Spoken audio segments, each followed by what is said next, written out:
Hello, how are you? Welcome back, dear viewers and students.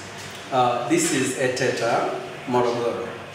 I'm BASUKU NYABENDA, and today, once again, I'm going to share with you the topic reading literary work.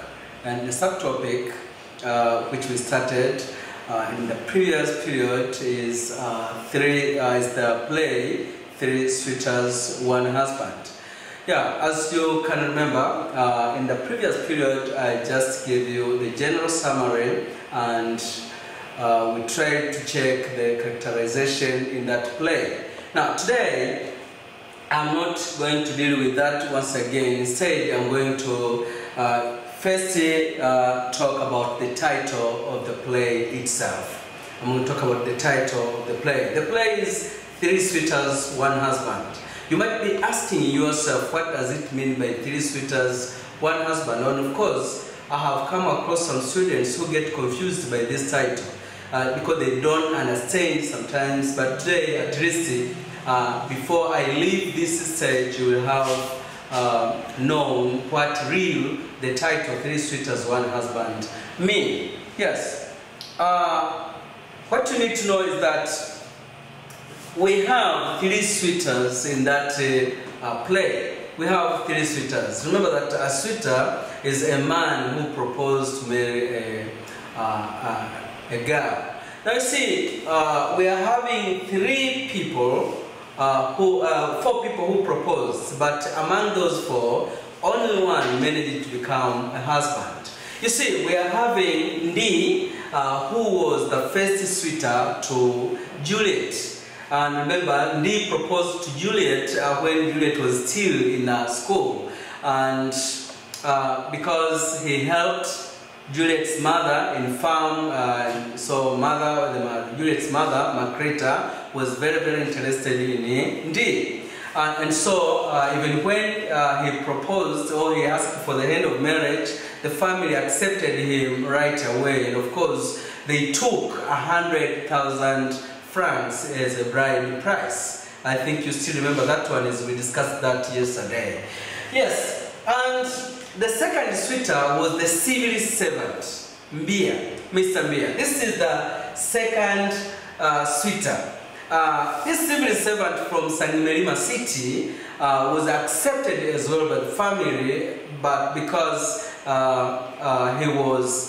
he seemed to be wealthy, or he seemed to be rich, at least impressed the family, because they knew that by having him as son-in-law, then they could manage to get a lot, especially solving the financial problems that they were facing as a family. You see, the third suitor was Chegen. This is just a trader who passed by selling some items, as there was a certain panic and confusion when the money was stolen, that there was a certain confusion and there was a threat of police who were to be brought by Ndi and Mbi at the same time. And so when this trader came, he was being convinced to take Juliet as a wife only if he managed to pay 300,000 francs, though he failed as well. Now, last suitor was Oko. Oko was the love of Juliet. That was the person Juliet loved from the bottom of her heart. Of course, they met at school and they fell in love, and they promised to marry each other. And so you can see that we are having these remained as suitors to the end.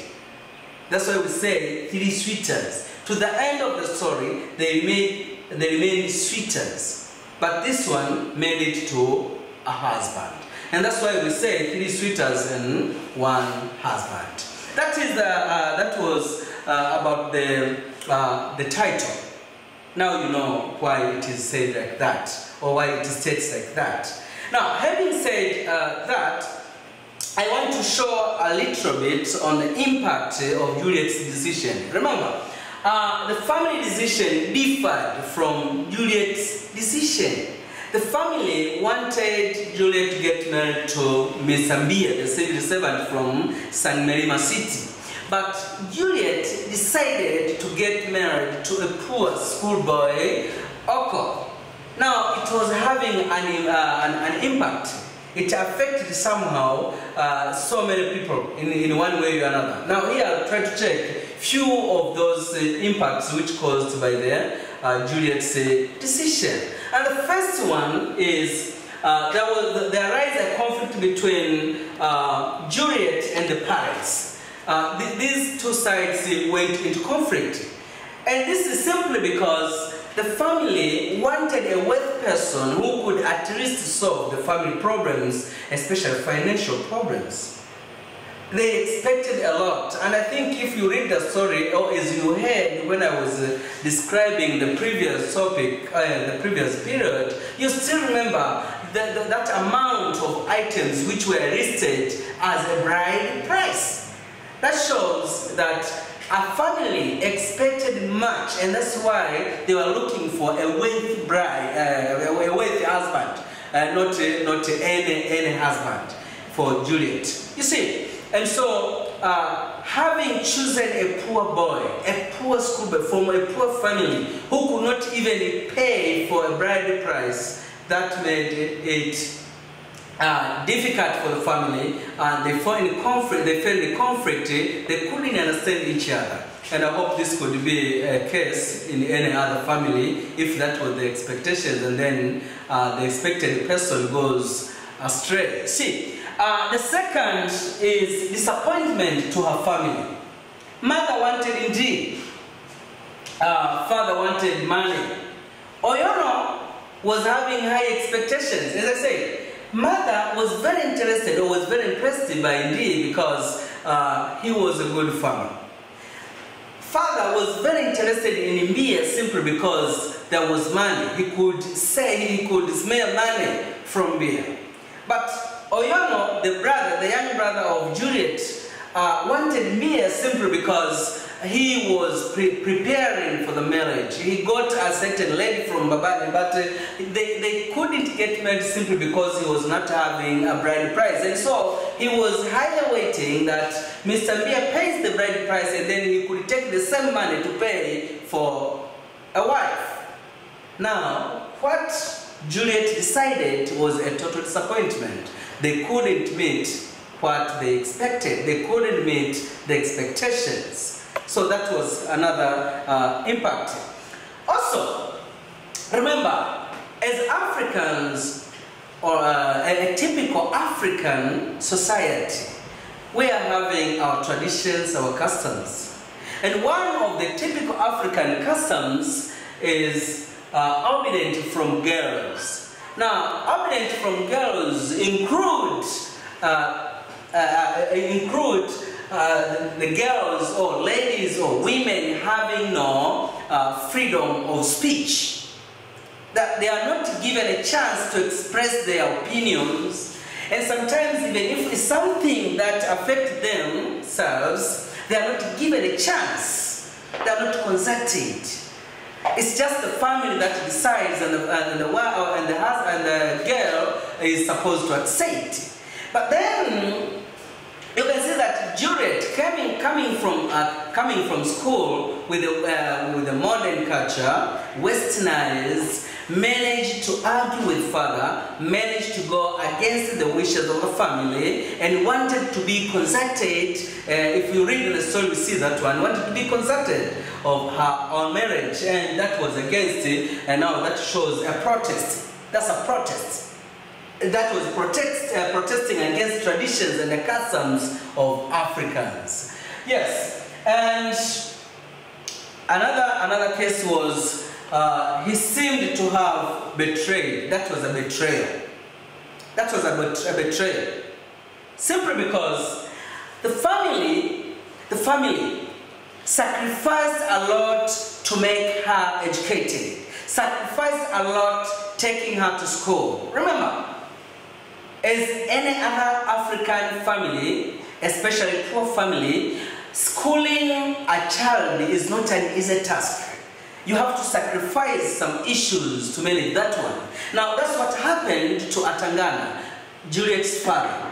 And, you know, as you read in the story, you will see that Atangana became a laughing stock in a village because other men were laughing at him that he is schooling a girl while to the extent of failing to add another wife. You see now, in Africa, one of the characteristics in Africa, a typical African man, having gained a little amount of money or wealth, to show that you are having that money, you need to have a wife. That's what they believe. And that's what's happening even today. We can see it. But now, Atangana could not manage to add a wife simply because he took her daughter to school. And that's why he became a laughing stock in the village. All these sacrifices now didn't bring in fruit to the family because Juliet did not bring what they expected. Father invested in mind, knows that after she finishes maybe a certain level of education, I will get a lot of money as bride price. But what Juliet did was nothing to the family, and that is betrayal. It is as if she betrayed the family. You see, and another thing is the action that was taken by Juliet showed the problem of poverty and decision in our family. Because now we can see that by that conflict which was going on between Juliet and the family, we came to realize that the family was very poor. Now, the secrets of the family were unmasked, were exposed. Now we could manage to see how the family was swimming into poverty, was prevailing in poverty through that conflict which arose between Juliet and the family. You see, otherwise, the conflict that was caused by Juliet helped us to know now how Vutesi village, how Vutesi society was superstitious. Because at least through that conflict, after the money was stolen, we could see Sangatiti coming to the village to try to solve the money problem in that village. Now at least the decision of Juliet managed to help us getting exposed to that practice. Yes.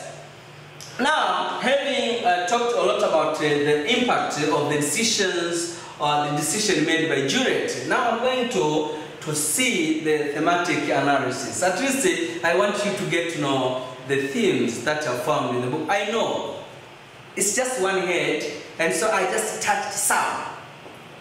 With this play, 3 Suitors, 1 Husband, you can get more than 30 themes. So what I've just touched 10 of them, just 10 of them, and I hope that will be a challenge to you. At least after listening to me, after watching this video, you will be in a position now to go back to your story, to go back to the play, to go back to the book. You are going to talk to the playwright. Reading a book is talking to the author. So you're going to talk to the author once again and try to discover more themes than what I will have presented right here. You see, number 1 is oppression. That is the first theme that you can find in a story. Yeah. How oppression is portrayed in the stories. We find that women are oppressed in the story. Women are oppressed. For example, you can see that the story says, in my days, women were supposed to be, he advises his son Atangana to beat the wives, and of course, to beat the daughters as well. So you can see that beating a wife or a woman being beaten in Vutesi village is just a common case. It's not a strange thing. It's just a normal practice.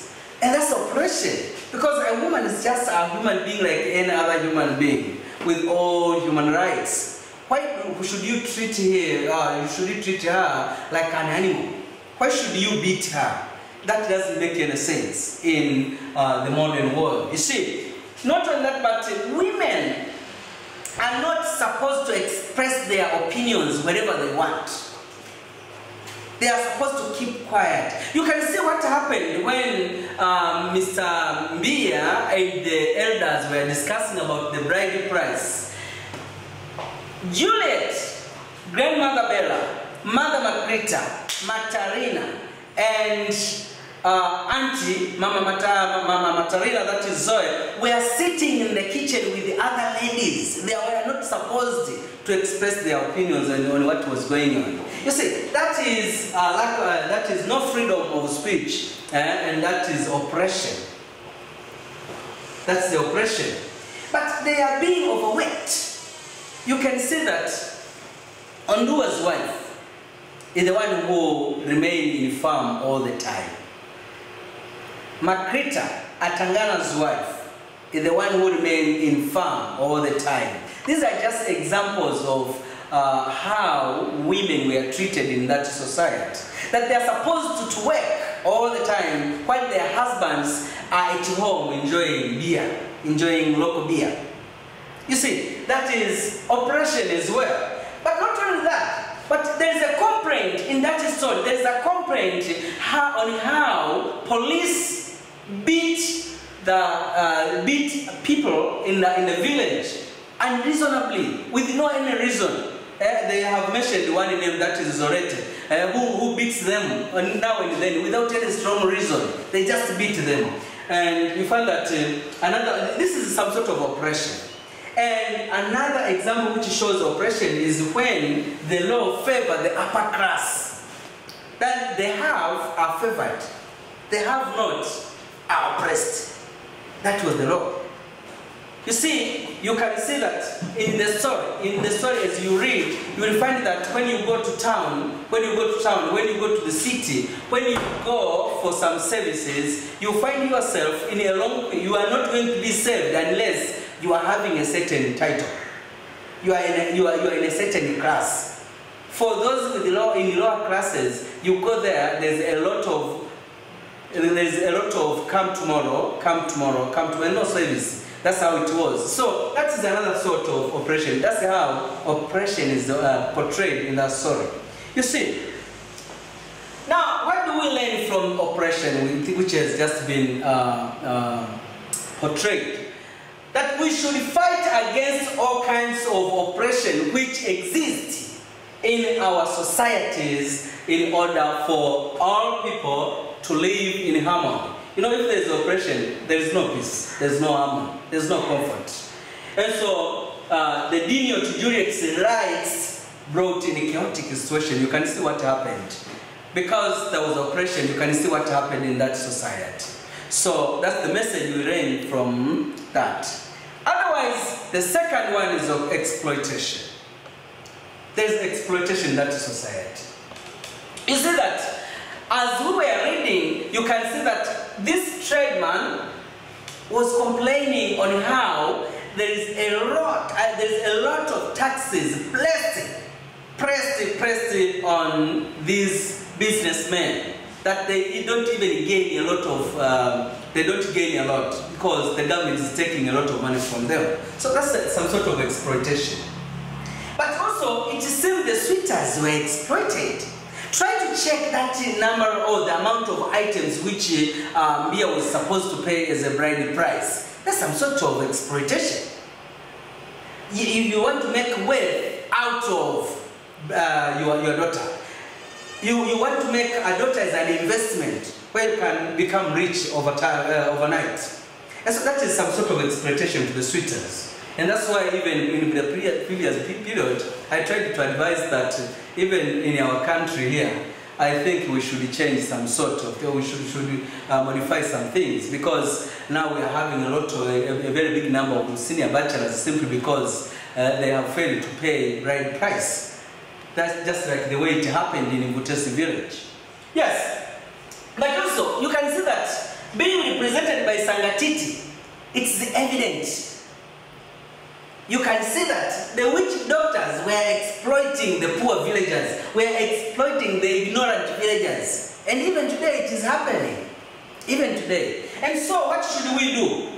That we should try to fight against any sort of exploitation. And that is the message. That should be stopped by any means. By hooks and crooks, we must fight to avoid, to eliminate this behavior of exploitation. Because in the presence of exploitation, we cannot develop.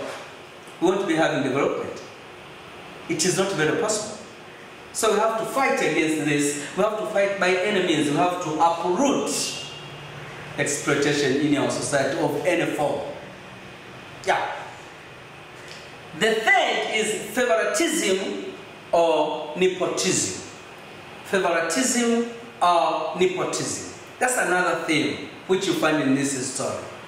Yes, I still remember one of my students who tried to use he's very good at colloquial languages, and so always he liked to say organization. And organization, that means favoritism, nepotism.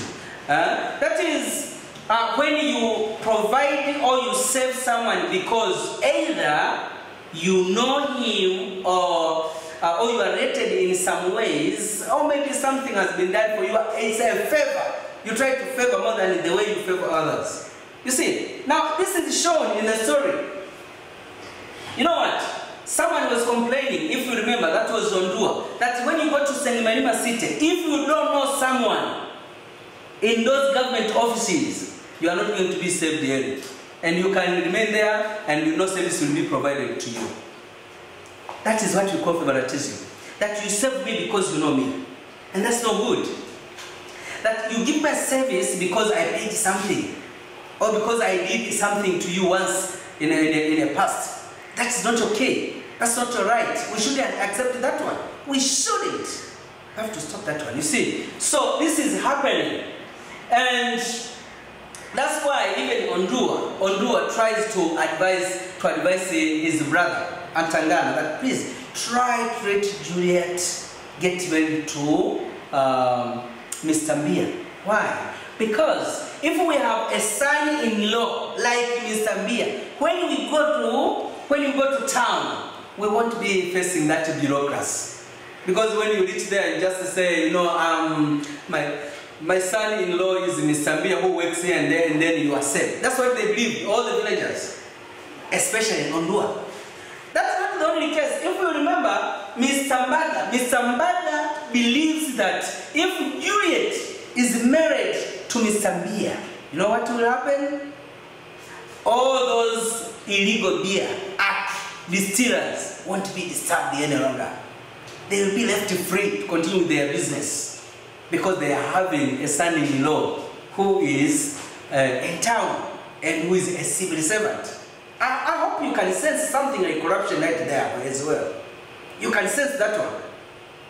And so you can sense something like misuse of power. That because I'm in power, and then I can let my relatives, wherever they are, act the way they like, even if it's breaking the law, simply because I'm in the government office.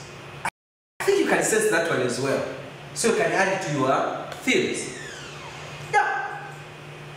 What do we learn from that? You have seen that people with relatives in high positions are not arrested even when there is a wrongdoing. If they are related to the government official, they are not arrested. And that's very, very bad. But also, there's something else which shows this favoritism. You can see that the traditions and customs always favored men and not women. That's another favoritism which is not supposed to appear. You see, you can see that in the story, we came to learn that men were allowed to eat some sort of meat or some sort of food which was a taboo to the other gender. That women were not supposed to touch some food, for example, viper. They were not supposed. And that is favoritism from the traditions and the customs. There is nothing very, very strong which can convince someone to persist or to continue with such tradition. But they were doing that one. That's the favoritism on the other side. Let's try to check the message. The message we get here is that everyone remember, or we always know that human beings are equal. Human beings are equal. Whether a man or a woman, they are just equal. There is no need of segregating that this gender gets more favors compared to the other gender. It doesn't make any sense. That's degrading. That's showing that God was wrong, that God is not fair. And so we have to learn to appreciate the creation of God and put all human beings in the same level because they are equal. I don't want to remember that book. I remember once I read this book, The Animal Farm, in which one of the statements is that some people are more equal than others. I don't believe in such a statement. And I don't want to believe that one, though it is happening. Yeah. The fourth theme is poor social services. You can see that when we were reading the story, Atangana's house has no electricity. They were just using an old hurricane lamp. And that was the case with the other houses in the village as well. So there's no electricity. And that's not only the case, but also you can find that even the roads which run to the village are very, very poor. And if you remember, when there was a certain sort of confusion, Mia could tell his servant Nguru to note down that the roads that goes to the village are poorly made, and not only that, but also their houses are not whitewashed. You see, so the environment is dirty. The roads are very rough. So the social services were at low level. That's another thing. Now, from that one, we learned that we should make sure that the social services are well provided in rural areas as well as in town. You see, another thing is poverty. Poverty is another thing which we find in this story. That you can see that many people in Ngutesi village lead very, very poor life. Very, very poor life. You can see how Atangana's family wanted to solve their family problems, their poverty, by selling Juliet to Mia. That is a problem. Oyono is incapable of paying bride price because he is poor and the family is poor, and so they are waiting for Juliet to get married so that they get money to pay for the bride somewhere in the next village. You see, Oko himself is very poor because he fails to pay the bride price. Because the money that he uses as a bride price is just the same money which was paid by other men. So you see that many people in the village lead poor life. By the way, by looking at the items which were listed in that bride price which Mia was supposed to pay, you can see that there is high poverty rate in that village. Yeah. Now, we come to get this message that we should be working hard to get money. There is no miracle. No, there is no miracle. There is no miracle in making money. Don't wait for miracle. Don't try to disturb the religious leaders to pray for you. The religious leaders want to bring you money. What you need is working hard. You can see all those people in the Ngutesi village were suffering because of poverty, and it's simply because they were just staying at home drinking instead of going to farm to work. If they were working hard, they couldn't be in that serious poverty they were suffering. Even today in our societies, the same thing happens. You need money, you have to work. You don't work, you will remain poor for life. That's how it is. And the government should have policy and strategies to avoid or to eliminate poverty in the society. That's what we expect. That the government must be having plans, must have policies, must plan, must give strategies, must educate the society on how to fight against poverty. Yeah. And the next one is immorality or moral decay. Immorality or moral decay. You see, something happened when the money was stolen and they were looking for money. If you remember well, one of the advice which was given by Ondua was for Mr. Atangana to take Juliet to town, to Sangimelima City, and go around in the offices, try to sell Juliet to bosses with big money, so that at least they can get that amount, and then he would leave Juliet to those bosses in town. Hope you see that one. That's immorality. That's moral decay. But not only that, but also, I remember Matarina. This is Matarina. This is Ondua's daughter, who ended up in standard 7 only. She didn't go very far. You know, the comment she made was very strange, because she says, in town, I hear in town, beautiful girls, attractive girls like Juliet, have no difficulty in securing a job, a good job. What does it mean? It means that being attractive, you are a prey to the bosses, and so you get employed easily. That's the moral, that is moral decay. Because we cannot employ people on sexual basis. That someone whom you admire sexually, then you employ. That's very wrong. That's very wrong.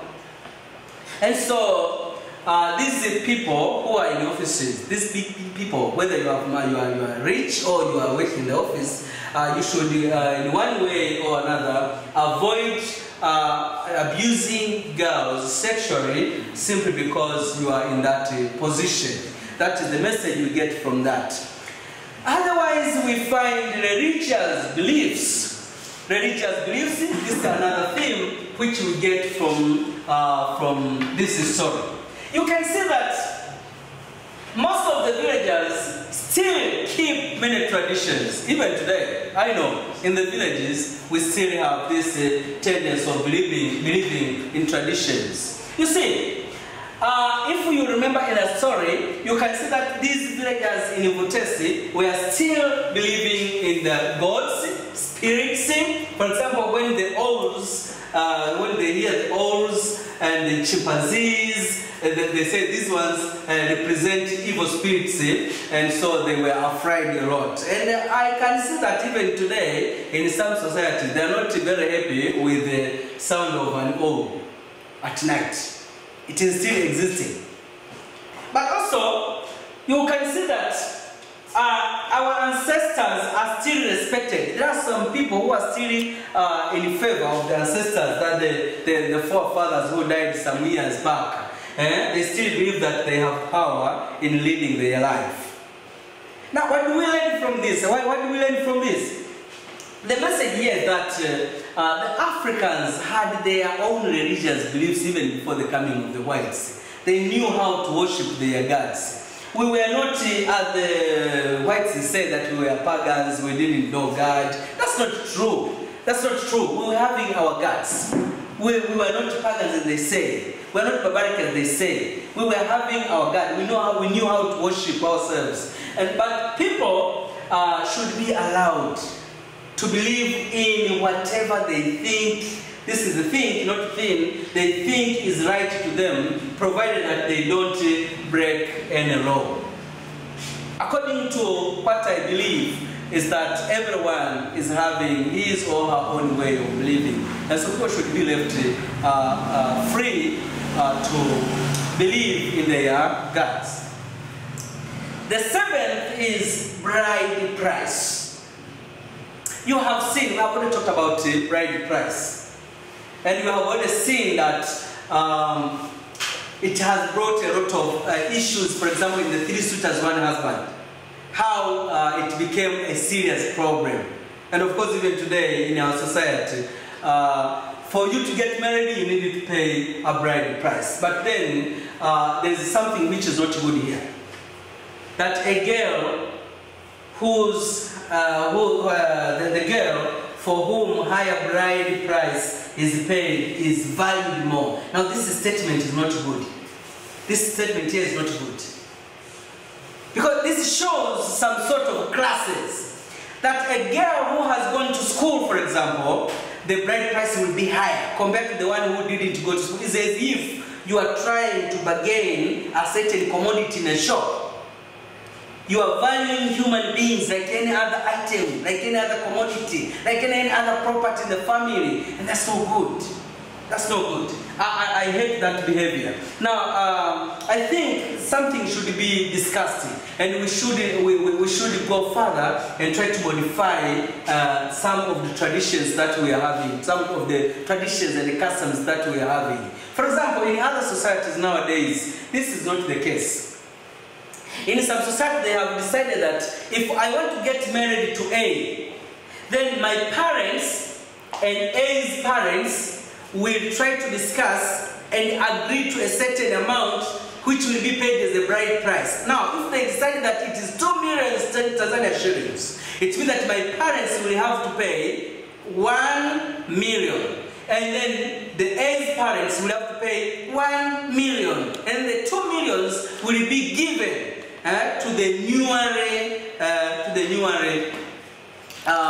married people so that they go to start their life. And that's very good. Instead of the way it is happening nowadays, which is somehow very, very disappointing. For example, the fact that I'm having this friend of mine, I was very, very disappointed in the way the family treated him. You know, I know him very well. He comes from this very, very poor family. It's a short story. It's a story within a story, so don't be bored. I'm just trying to share with you. He finished at university level. And remember, the parents were paying for him to that level. And they had high expectations from him. Now, you know what happened? He met a girlfriend at the university level.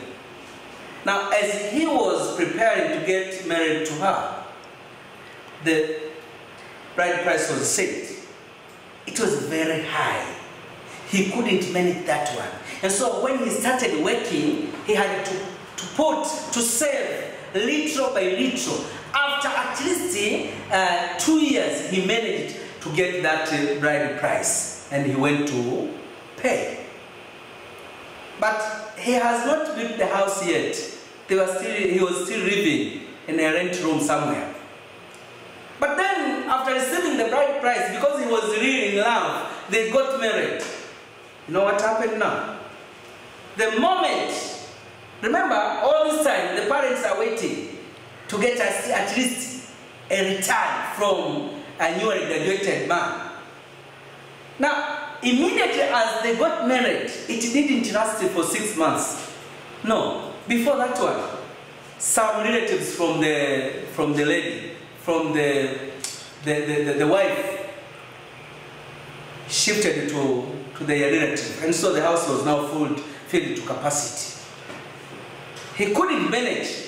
Remember, they drained money as he was paying the bride price. Now, instead of getting less so that he can do something for the family and for the family back home and the new family he has created, now he's having another road to carry. It was a burden, very big, very big burden. And so I think there's something which should change when we come to bride price. The other thing is taboo. You have seen in the story that women are not allowed to eat some things like vipers. Young men are not eating these things only under special permission. And for example, you can see that Mbaga is complaining because there are these young boys here who stole viper from the house. See, these taboos, to me, these taboos are not supposed to be fair. Because there is segregation. This is segregation. We victimize some, we stigmatize some people. And that's not very good. That's not good. We should stop that one. So that we live a peaceful life. And the practicing segregation may cause lack of comfortability, lack of peace in the society, conflicts here and there, and the like. Yeah, the last but one is polygamy. The last but one is polygamy. Now you can see that in Mutesi village, getting married to more than one wife is just a common practice. And I think you still remember that example I gave you, that Mia himself, who was lead of getting married to Juliet, was already having 8 wives. And so Juliet was supposed to be the 9th wife.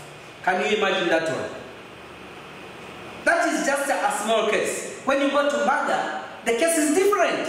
Because he is having 12 wives. And of course, he has already proposed the 13th wife. It's a very old man. I don't know if it is because of true love or it's just lusty, sexual desires and the like, I don't understand, but this was the case. Now, from this, I think we should, for those whose religion supports polygamy, then it should be carefully observed. And for those whose religion does not support, they should not have extramarital status. I think having polygamy needs to be carefully observed so that it doesn't bring chaos. As you can see, when we are reading the 3 suitors, 1 husband, Mr. Baga was told by the witch doctor that you are having these misfortunes and the like simply because your wives, and especially those which you got married, which you married from other tribes, are bewitching you. So you can see that polygamy, especially in this modern world where we're having a lot of transmitted diseases, can bring us a lot of problems. We need to take care of this. If it is not necessary, it should be stopped. The last one is superstitious beliefs. Superstitious beliefs and witchcraft. We saw in the story that people in Vitesse believed a lot in superstitious beliefs. For example, when the man was storing, they all believed, except a few young men like Kouma, Oko, Juliet, those who went to school at least. But a good number of villagers in the Vitesse village believed that the money could be found or discovered, or the thief could be discovered by using Sangatiti, the witch doctor. And of course, as I said in the previous period, the other day, I said that in our societies, even today, we still have some people who believe in witch doctors, who are very superstitious. For anything that happens, they believe there is something. It is not very strange to some people. When they are sleeping at night, there's just this contraction and expansion of the iron sheets. They believe someone is walking on the top of the roof. That's very wrong. That's very wrong. So, and this one is very wrong and it's very bad simply because you can see here, Sangatiti tells Mother that the women he married from other tribes are bewitching him. Now this can cause a lot of conflict and sometimes death, the family. And so we should stop by any means. Superstitions should be stopped, witchcraft should be stopped, we should find the ways, we should educate the society that superstitions is bad, and by doing so, we won't go any further. And this marks the end of my lesson today. I thank you for watching, for listening. Next time, we are going to try to check other parts of this play, and I think we'll be finishing. That will be the last lesson as far as 3 suitors, 1 husband is concerned. Further, thank you and goodbye.